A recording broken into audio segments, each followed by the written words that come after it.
کہ جیسے تمہارے دل پر نازل ہو رہا ہے.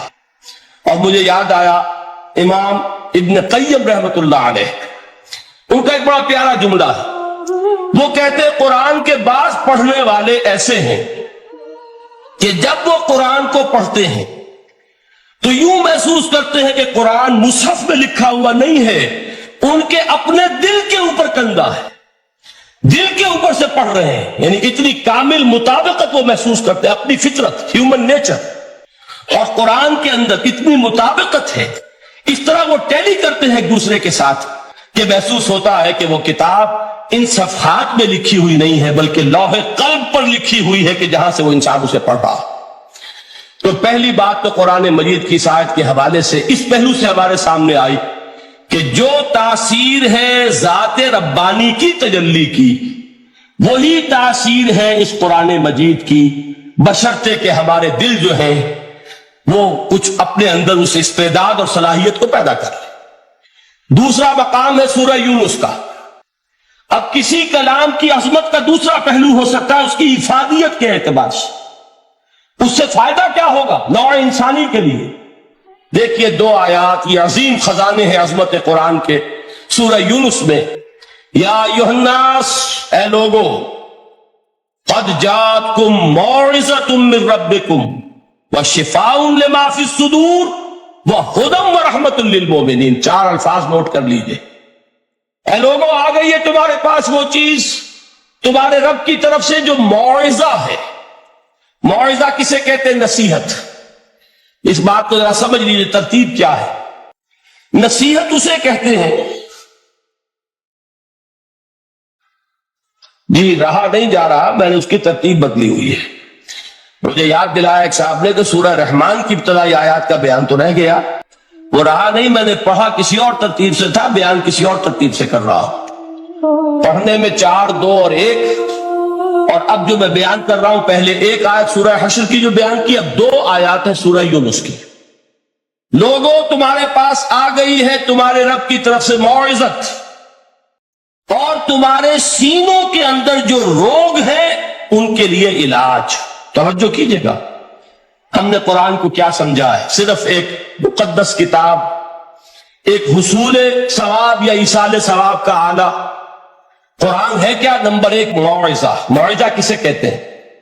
وعظ اسے کہتے ہیں وہ بات جس سے دل نرم ہو جائے، دل کے اندر گداز پیدا کرنے والی شے. وجہ کیا ہے؟ اعلیٰ سے اعلیٰ حکیمانہ بات کسی سے کہی جائے، دل سخت ہے، اثر نہیں ہوگا. ایک کرسٹ آ جاتا ہے انسان کے دل کے اوپر، جیسے کہ یہود کے علماء کے بارے میں فرمایا گیا، ثم قست قلوبکم فہی کالحجارۃ او اشد قسوۃ وان من الحجارۃ لما يتفجر منه الانہار وان منها لما يهبط من خشیۃ اللہ وان منها لما يشقق فيخرج منه الماء. اے لوگوں، پھر تمہارے دل سخت ہوتے چلے گئے، پھر وہ پتھروں کے مانند سخت ہو گئے، بلکہ ان سے بھی زیادہ سخت. اس لیے کہ پتھروں میں تو وہ بھی ہوتے ہیں کہ جو اللہ کے خوف سے گر جاتے ہیں، پتھروں میں وہ بھی ہوتے ہیں کہ جو اللہ کی خشیت سے پھٹ جاتے ہیں، ان میں سے پانی بہ نکلتا ہے. پتھر تو اس طرح کے ہیں، لیکن انسان کا دل جب سخت ہو جائے، جب پتھر بن جائے، تو کوئی شے دنیا کی اس کی سختی کا مقابلہ نہیں کر سکتی. پہلے اس سختی کو نرم کریں گے. جیسے زمین ہے، چٹیل زمین، اس زمین کے اندر ہل چلے گا تو بارش جو ہے فائدہ دے گی. اس کو آپ زمین کو نرم کرتے ہیں تاکہ وہ بارش کو جذب کرے، ورنہ چٹیل زمین ہے، سخت، وہ پانی بہ جائے گا اور وہ زمین کے اندر جذب نہیں ہوگا. تو پہلا لفظ استعمال کیا موعظہ. یہ قرآن واعظ ہے، نصیحت ہے، دلوں کو نرم کرتا ہے. دلوں پر جو کرفٹ آ گیا ہے سخت، اسے توڑتا ہے، اس میں ہل چلاتا ہے. پھر کیا کرتا ہے؟ پھر جب یہ جذب ہوتا ہے، شفاء لما فی الصدور، جو سینے کے روگ ہیں ان کے لیے شفا. اب آپ غور کیجئے گا، علامہ اقبال نے انہی 2 اعتبارات سے مسلمانوں کا مرثیہ کہا ہے کہ مسلمانوں نے اس قرآن کو نہ موعظہ کے لیے استعمال کیا اور نہ تزکیہ نفس کے لیے استعمال کیا، بلکہ اس کو تو صرف بنا لیا ہے وہ جان آسانی سے نکالنے کا نسخہ یا ایصال ثواب کا آلہ. چنانچہ کہتے ہیں واعظ کے لیے واعظ دستہ زن و افسانہ بند، واعظ جو ہے ہمارے داستانے کہتے ہیں، افسانے کہتے ہیں، قصے کہتے ہیں، لطیفے کہتے ہیں، معنی او پست و حرف او بلند، اس کے بیان میں معنی تو ہوتے ہیں بہت ہی گھٹیا، نیچے کے پست، الفاظ کا شکو ہوتا ہے، الفاظ بہت اونچے ہوتے ہیں۔ از خطیب و دل میں گفتارے با ضعیف و شاذ و مرسل کارے، سارا باز و نصیحت جو ہو رہا ہے وہ ضعیف حدیثوں کے ذریعے سے، ضعیف روایات بخاری کی ہو، مسلم کی ہو، ترمذی کی ہو، ابن ماجہ کی ہو۔ کہاں خطیب بغدادی اور دہلوی، وہ کتابیں کہ جن کی کوئی سند نہیں ہے، وہاں کی روایات کے ذریعے سے لوگوں کو تذکیر کرنے کی کوشش کر رہے ہیں۔ با ضعیف و شاذ و مرسل کارہو، ضعیف روایات، شاذ روایات، مرسل روایات، جن کا سلسلہ روایت محمد الرسول اللہ تک متصل نہیں ہے، اس کے ذریعے سے کر رہے ہیں۔ حالانکہ موعظہ، سب سے بڑا موعظہ یہ قرآن تھا۔ قرآن کہتا ہے خود فذکر بالقرآن من یخاف وعید، اے محمد صلی اللہ علیہ وسلم آپ اس قرآن کے ذریعے نصیحت کیجئے۔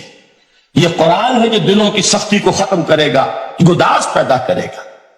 دوسری طرف علامہ اقبال کیا کہتے ہیں کہ جہاں تک ہمارے ہاں جو بھی تصوف کے معروف حلقے ہیں، صوفیاء حق کی بات نہیں کہہ رہا، وہاں قوالی ہو رہی ہوگی تو حال آ جائے گا۔ صوفی پشمینہ پوش حال مست، از شراب نغمہ قوال مست، قوال سے جو کچھ مل رہا ہے، حال آ رہا ہے، مستی آ رہی ہے، کیف اور سرور حاصل ہو گیا ہے۔ صوفی پشمینہ پوش حال مست، از شراب نغمہ قوال مست، لیکن یہ کہ اس کی محفل میں در نمی سازت بقرآن محفلش، اس کی محفل میں قرآن کا کہیں گزر نہیں ہے۔ جبکہ محمد الرسول اللہ صلی اللہ علیہ وسلم کی بھی ایک محفل ہوتی تھی، محفل سماع۔ وہ محفل سماع کیا تھی؟ حضور صحابہ سے فرمائش کر کر کے قرآن سنتے تھے۔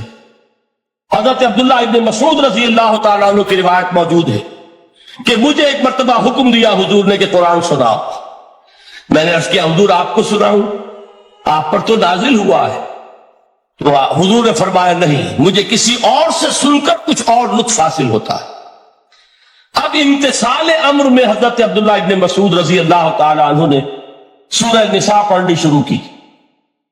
41ویں آیت پر پہنچے، چشم تصور سے دیکھیے کہ حضور بھی تشریف فرما ہے، صحابہ کرام کی محفل ہے، اور صحابہ کیسے بیٹھا کرتے تھے ادب کے ساتھ۔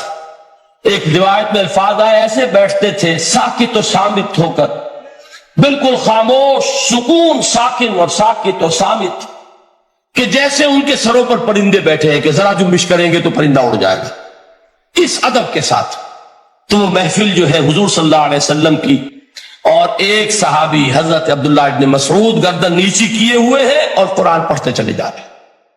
جب اس آیت پر پہنچے فَكَيْفَ إِذَا جِئْنَا مِن كُلِّ أُمَّةٍ بِشَهِيدٍ وَجِئْنَا بِكَ عَلَىٰ هَٰؤُلَاءِ شَهِيدًا، کیا ہوگا اس دن جس دن کہ ہم ہر امت پر ایک گواہ کھڑا کریں گے، اور اے نبی آپ کو گواہ بنا کر لائیں گے ان کے خلاف۔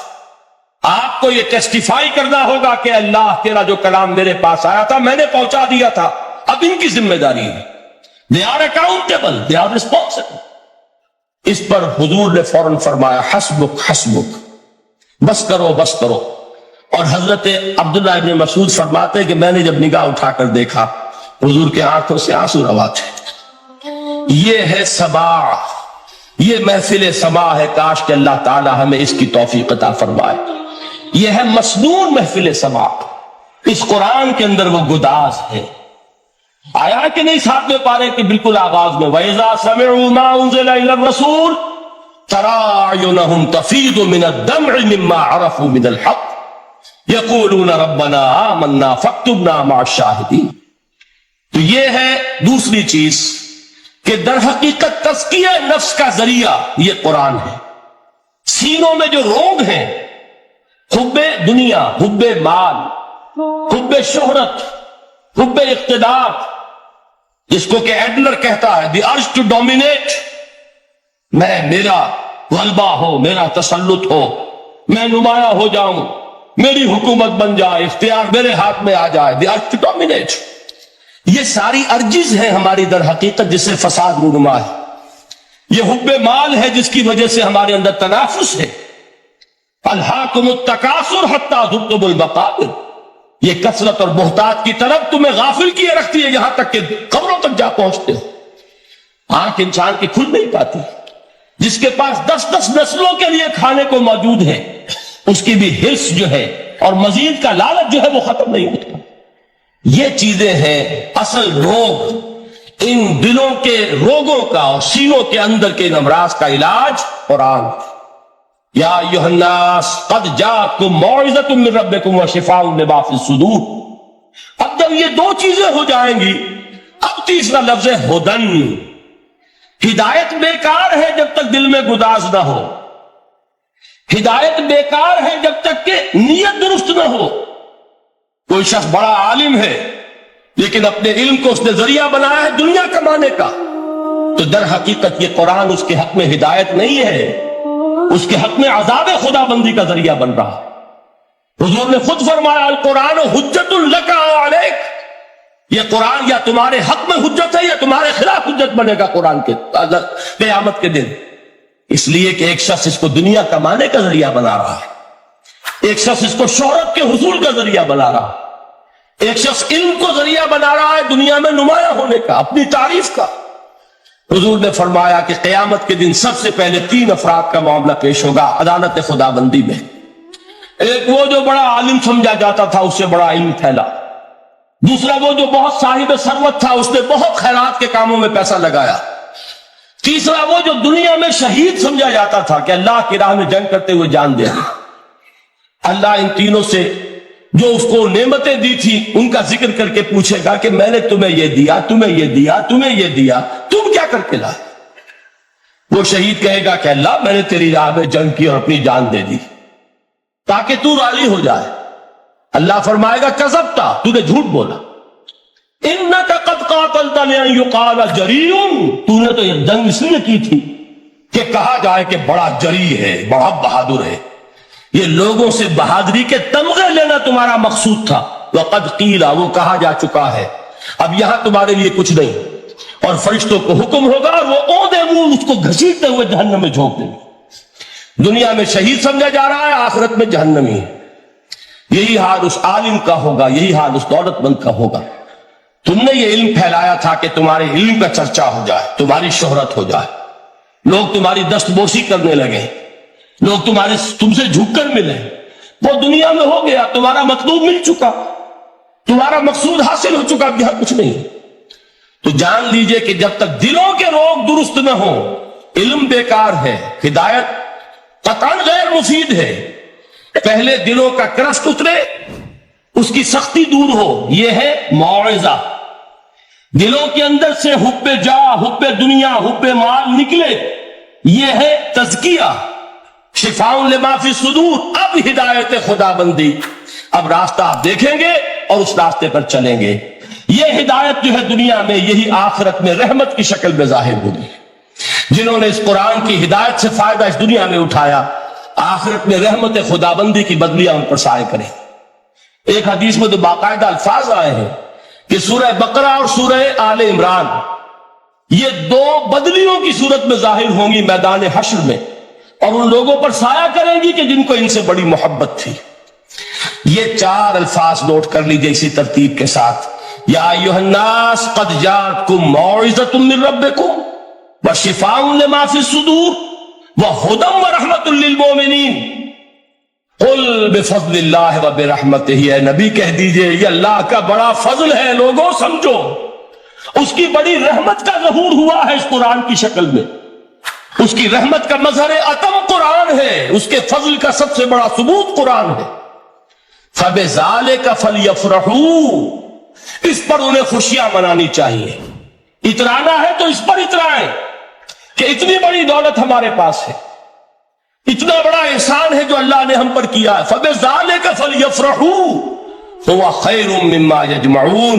جو چیزیں یہ جمع کرنے کی فکر کر رہے ہیں ان سے کہیں زیادہ قیمتی یہ قرآن ہے. کاش کہ یہ 2 آیات ہی ہمارے قلب کے اوپر یہ کندہ ہو جائے۔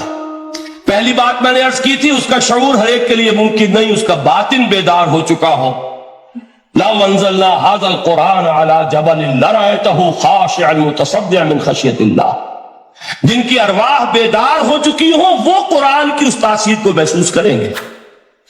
لیکن یہ دوسری چیز ہے کہ جو ہمارے لیے پریگمیٹک پہلو سے، عملی اعتبار سے، افادے کے اعتبار سے یہ 4 الفاظ اور رحمت اور فضل خدا بندی کا سب سے بڑا مظہر، اور خوشیاں مناؤ کہ اللہ کی یہ نعمت تمہارے پاس موجود ہے۔ اب وہ تیسرا مقام ہے سورہ رحمان کا، بڑی چھوٹی چھوٹی آیات۔ آپ نے سنا ہوگا حضور نے سورہ رحمان کے بارے میں فرمایا ہے، سورۃ الرحمان عروس القرآن، یہ سورہ رحمان جو ہے یہ قرآن کی دلہن ہے۔ جیسے دلہن کو آپ خوشنما لباس پہناتے ہیں، آراستہ پیراستہ، اس کو گہنے اور اس کو زیور پہناتے ہیں، تو جس طریقے سے سجاتے ہیں آپ دلہن کو، اللہ تعالیٰ نے ایک سورت قرآن مجید میں یہ ایسی رکھی ہے سورہ رحمان کہ اسے خوب سجایا۔ اس میں الفاظ کا در و بست، اس کا اپنا ایک ڈیوائن میوزک ہے۔ وہ تو اللہ تعالیٰ قراء جو ہے، خاص طور پر مصر کے قراء، اللہ تعالیٰ ان پر رحمت نازل فرمائے، ان کی خطاؤں سے درگزر کرے۔ جس طرح قرآن کے انٹرنسک میوزک کو انہوں نے واضح کیا ہے، واقعہ یہ ہے کہ اگر یہ لوگ نہ ہوتے، شیخ عبد الباسط محمد عبد الصمد، شیخ محمود خلیل الحصری، یہ لوگ کہ جنہوں نے قرآن کے اس غنا، میوزک، یہ لفظ جو ہے آپ حیران نہ ہو کہ میں یہ کوئی شاید توہین کر رہا ہوں قرآن کی، حضور نے یہ لفظ استعمال کیا ہے، تغنو، اس قرآن کو اچھی سے اچھی خوش الحالی کے ساتھ پڑھو۔ من لم یتغن بالقرآن فلیس منا، جو قرآن کو بہتر سے بہتر انداز میں، اچھی سے اچھی آواز میں، خوش الحالی کے ساتھ پڑھنے کی کوشش نہیں کرتا، وہ ہم میں سے نہیں ہے۔ بلکہ ایک مرتبہ حضور رات کے وقت آپ گشت پر تھے، اپنے ساتھیوں کے حالات معلوم کرنے کے لیے۔ حضرت ابو موسیٰ اشعری رضی اللہ تعالیٰ عنہ ایک صحابی ہیں، ان کے گھر کے پاس سے گزر ہوا، وہ رات کو تہجد پڑھ رہے تھے، کھڑے ہوئے کیف کے عالم میں قرآن تلاوت کر رہے ہیں۔ حضور کو بہت پسند آئی ان کی قرات، کافی دیر تک وہاں کھڑے سنتے رہے۔ اب انہیں کیا پتا کون سن رہا ہے، بالکل اسی طرح سمجھ لیجئے ایک بات یاد آئی ہے، حضور فرماتے ہیں کہ جس طرح کان لگا کر اللہ قرآن کو سنتا ہے، کسی چیز کو نہیں سنتا۔ ہمیں نظر نہیں آتا نا، ہمیں معلوم نہیں، ہم قرآن پڑھ رہے ہیں تو سننے والا کون ہے؟ سب سے زیادہ کان لگا کر خود اللہ۔ یہاں اس لیے مجھے یاد آیا کہ ابو موسیٰ اشعری کو کیا پتا تھا کہ کون سن رہا ہے؟ وہ اپنی کیفیت میں نماز میں تہجد میں قرآن کی تلاوت کر رہے تھے، اور ظاہر بات ہے ان کے گھر ایکڑوں میں بنے ہوئے نہیں تھے، ایک ایک کمرہ، ایک ایک کوئی حجرہ، ایسے تو گھر تھے نا صحابہ کے، لہذا حضور پاس سے گزرے، آواز آئی، کافی دیر سنتے رہے۔ اس کے بعد آپ تشریف لے گئے، صبح فجر میں ملاقات ہوئی تو حضور نے تحسین کے انداز میں فرمایا، یا ابا موسیٰ انکا قد اوتیت مزمارا من مزامیر آل داؤد، اے ابو موسیٰ تمہیں تو آل داؤد کے سازوں میں سے ایک ساز اللہ نے عطا فرما دیا ہے۔ جس طرح حضرت داؤد لہن داؤدی مشہور ہے کہ جب وہ پچھلے پہر رات کو حمد کے ترانے الاپتے تھے، قرآن میں ہے کہ پرندے شامل ہو جاتے تھے ساتھ، اور پہاڑ وجد میں آتے تھے، پہاڑ بھی ان کے ساتھ شریک ہوتے تھے۔ تو جس طرح کا اللہ نے ان کو لہن عطا فرمایا تھا، حضور نے تحسین کے انداز میں فرمایا، ہے ابو موسیٰ اشعری اللہ نے تمہیں بھی آل داؤد کے سازوں میں سے ایک ساز عطا فرمایا۔ بہرحال قرآن مجید کا جو یہ میوزک ہے، قرآن کے الفاظ کا جو حسن ہے، جہاں تک حسن معنوی ہے وہ تو ہر لفظ میں ہے، لیکن یہ حسن ظاہری، حسن صوتی، حسن لفظی، یہ اپنے کلائمیکس پر آپ کو نظر آئے گا سورہ رحمان میں۔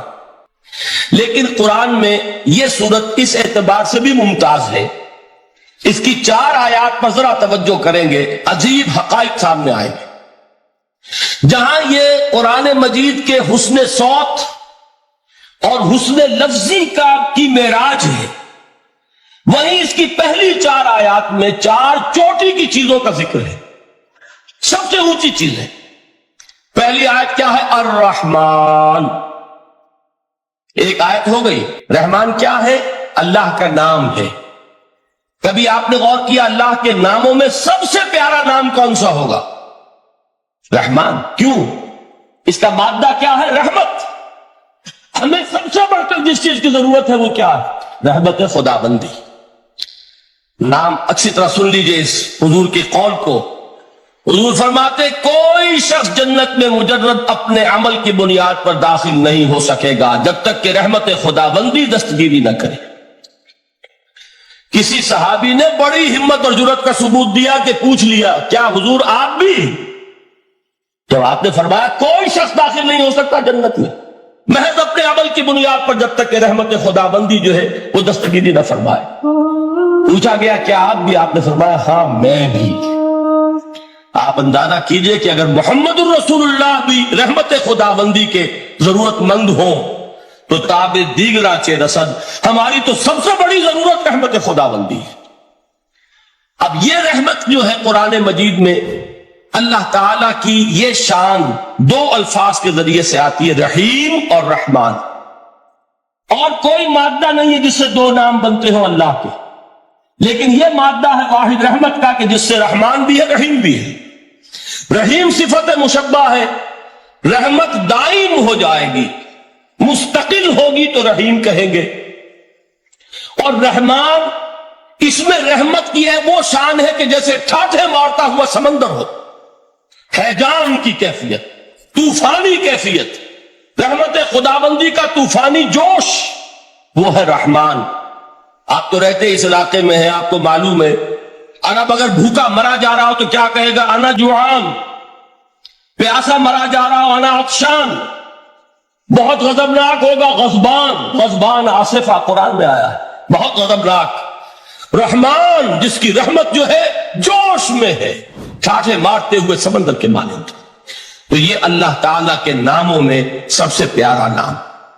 اب آگے چلیے، الرحمن علم القرآن، رحمان نے قرآن سکھایا۔ رحمت خداوندی کا سب سے بڑا مظہر، رحمان کی رحمانیت کا سب سے بڑا مظہر قرآن ہے۔ ان میں جو منطقی ربط ہے اس کو سمجھتے جائیے۔ اچھا آپ یہ سوچئے جو علم بھی انسان کو حاصل ہوا وہ کس نے دیا؟ اللہ نے۔ سائنس کا علم کس نے دیا؟ اللہ نے۔ علم آدم الاسماء کلہا، وہ علم الاسماء جو حضرت آدم کو دے دیا گیا تھا ازل میں، یہ اسی کا ظہور ہے، یہ اسی کی ایکسفولیشن ہے جو ہو رہی ہے اور ہوتی رہے گی ابھی۔ اور دوسرے علم ہے وہ کس نے دی؟ اللہ نے دی۔ لا یحیطون بشیء من علمہ الا بما شاء، مخلوق میں سے کوئی اللہ کے علم میں سے کسی شے کا احاطہ نہیں کر سکتا مگر وہ جتنا اللہ دینا چاہے۔ لیکن یہ کہ تمام علوم میں چوٹی کا علم قرآن۔ نوٹ کرتے جائیے، چوٹی کی چیزیں جمع کیجیے۔ اللہ کے ناموں میں چوٹی کا نام رحمان۔ اللہ نے جو کچھ انسان کو سکھایا اس میں چوٹی کا علم قرآن۔ خلق الانسان، انسان کو پیدا فرمایا۔ سوال یہ کہ حیوانات کو کس نے پیدا فرمایا؟ آسمان کس نے پیدا کیے؟ زمین کس نے پیدا کی؟ فرشتے کس نے پیدا کیے؟ کیا مطلب خلق الانسان؟ اس کی تمام مخلوقات میں اس کا کلائمیکس، اس کی تخلیق کی معراج، اس کے تخلیق کا نقطہ عروج انسان ہے۔ یہ ہے کہ جو مسجود ملائک بنا ہے۔ وَلَقَدْ كَرَّمْنَا بَنِي آدَمَ وَحَمَلْنَاهُمْ فِي الْبَرِّ وَالْبَحْرِ وَرَزَقْنَاهُمْ مِنَ الطَّيِّبَاتِ وَفَضَّلْنَاهُمْ عَلَى كَثِيرٍ مِّمَّنْ خَلَقْنَا تَفْضِيلًا۔ تو تخلیق میں سب سے اونچی تخلیق انسان کی، علموں میں سب سے اونچا علم قرآن کا، اللہ کے ناموں میں سب سے اونچا نام رحمان۔ اب آئیے چوتھی چیز، علمہ البیان، انسان کو بیان کی صلاحیت عطا فرمائی۔ کیا اور کوئی صلاحیت عطا نہیں کی؟ بینائی کس نے دی؟ اللہ نے۔ اسی طریقے سے سماعت کس نے عطا فرمائی؟ اللہ نے۔ کتنی فیکلٹیز ہیں، کتنے ایکسٹرنل آرگنز ہیں سینس کے، کتنے انٹرنل سینسز ہیں جو اللہ نے دیے ہیں۔ لیکن یہاں بھی سمجھ لیجئے جتنی فیکلٹیز ہیں ہیومن فیکلٹیز، ان میں ٹاپ کی فیکلٹی جو ہے وہ اسپیچ ہے، کلام ہے، بیان ہے۔ جن لوگوں نے میڈیکل سائنس کا مطالعہ کیا ہے وہ جانتے ہیں کہ یہ برین ہے، ہیومن برین، اس برین میں جو وہ اوپر ایک زرد سا مادہ ہوتا ہے، گرے میٹر، اس کی ایک کوٹنگ ہوتی ہے، یہ ہائیسٹ ایوالوڈ فارم ہے، اور اس میں سب سے بڑا رقبہ جو ہے وہ اسپیچ سینٹر کہلاتا ہے۔ اسی لیے انسان کو حیوان ناطق کہتے ہیں۔ حیوان کے اور انسان کے مابین امتیاز قائم کیا گیا، نطق، گویائی، بولنا۔ اب یہ کیا چیز ہوئی؟ انسان کی صلاحیتوں میں سے سب سے اونچی صلاحیت۔ 4 آیتیں ہو گئی نا۔ اللہ کے ناموں میں سب سے چوٹی کا نام رحمان، اس نے جو علوم پیدا کیے ان میں چوٹی کا علم قرآن، اس نے جو مخلوقات پیدا فرمائی ان میں چوٹی کی مخلوق انسان، انسان کو جو صلاحیت اور استعدادات عطا فرمائی ان میں چوٹی کی استعداد بیان۔ جمع کیجئے نتیجہ کیا نکلے گا؟ وہ نتیجہ ایک حدیث نبوی کی شکل میں سامنے آتا ہے۔ پہلی حدیث میں نے یہی پڑھی تھی، اس کے راوی کون ہے؟ عثمان ابن عفان۔ میں حیران ہوتا ہوں وہ قافیہ یہاں بھی موجود ہے، رحمان، قرآن، بیان، انسان، عثمان، عفان، باپ کا نام بھی اسی وزن پر ہے، عثمان ابن عفان۔ عن عثمان ابن عفان رضی اللہ تعالی عنہ قال قال رسول اللہ صلی اللہ علیہ وسلم، حضرت عثمان شہید مظلوم ذو النورین رضی اللہ تعالی عنہ فرماتے ہیں کہ اللہ کے رسول صلی اللہ علیہ وسلم نے فرمایا، خیرکم من تعلم القرآن وعلمہ، تم میں سے بہترین لوگ وہ ہیں جو قرآن سیکھیں اور سکھائیں۔ قوت بیان جو تمہاری ٹاپ فیکلٹی ہے، اس کا استعمال کسی گھٹیا کام کے لیے نہیں ہونا چاہیے۔ دیکھیے اردو میں محاورہ ہے کہ توپ سے مکھی نہیں ماری جاتی، توپ بنائی گئی ہے کسی بڑی شے کے لیے، مکھی مارنے کے لیے توپ استعمال نہیں ہوتی۔ یہ قوت بیان جو ہے، جو ٹاپ موسٹ فیکلٹی ہے ہیومن، جو فیکلٹیز ہیں ان میں سے، اس کا استعمال بھی ٹاپ موسٹ ہونا چاہیے۔ قرآن کو بیان کرو، وہ جیسے کہ علامہ اقبال نے کہا ہے، بلکہ غالباً ان کے قبر پر آس پاس جو اشعار لکھے ہوئے ان میں سے ایک یہ بھی ہے، اگر یک قطرہ خونداری، اگر مشتے پرے داری، بیابامن تو آموزم طریق شاہ بازی را، اگر تمہارے اندر ایک قطرہ بھی خون کا ہے اور مٹھی بھر بھی پر اگر اللہ نے دیے ہیں تو میرے پاس آؤ کہ میں تمہیں شاہبازی کے طریقے سکھاؤں۔ اسی طرح جان لیجئے اگر اللہ نے قوت گویائی عطا فرمائی، اگر اللہ نے تمہیں حیوان ناطق بنایا، اگر اللہ تعالیٰ نے تمہیں یہ صلاحیت عطا فرمائی،